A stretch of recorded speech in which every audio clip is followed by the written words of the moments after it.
You ask Tiger to solve. This deals with linear equations with one unknown.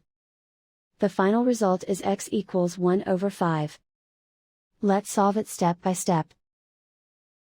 Group all x terms on the left side of the equation. Subtract 3x from both sides. Simplify the arithmetic. Group like terms. Simplify the arithmetic.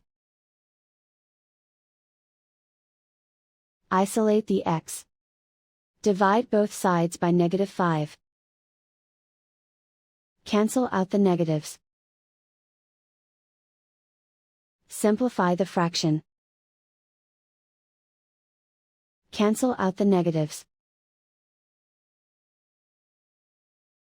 And so the final result is x equals 1 over 5.